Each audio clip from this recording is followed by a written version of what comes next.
The battle over Obamacare has gotten so dirty that yesterday the Democrats leaked embarrassing emails showing how Republican House Speaker John Boehner hid his efforts to protect the long-standing health care subsidies for members of Congress and their staffers. If this doesn't make everybody who is on the fence, and I don't know anybody who is on the fence, if you are on the fence about John Boehner and his cronies, his buddies in the GOP, everybody is talking about how the GOP is eating itself. Good. You need to run people like John Boehner and Lindsey Graham out of the party. They need to be on the steps of the Capitol saying, I didn't leave the Republican Party, they left me. Yes, we're going to leave all the crooks and the criminals and the liars behind. This is going to outrage you. Yesterday, the Democrats released a letter from John Boehner's office to make sure that they kept their exempt status. Emails from February and July showed how Boehner and Harry Reid lobbied the president to save the subsidies, setting up a secret meeting so that Boehner's office wasn't known for doing this.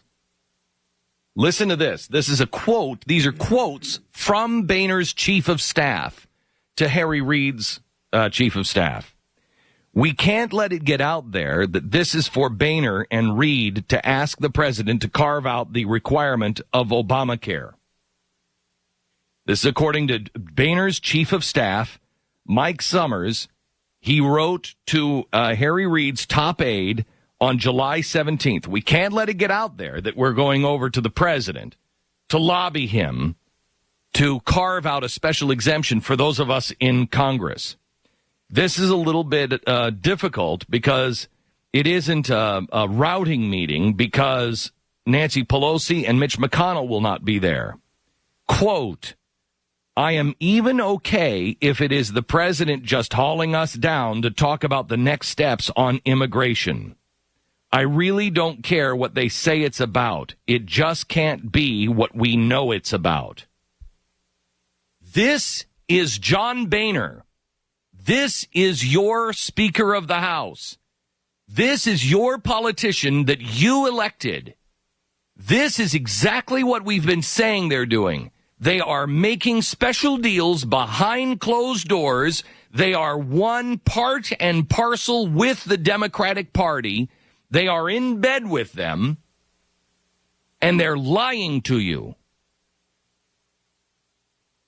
Boehner and Reid were successful in overturning the government ruling, saying that by joining the exchanges, they would lose federal subsidies worth an estimated $5,000 to $12,000 per recipient per year.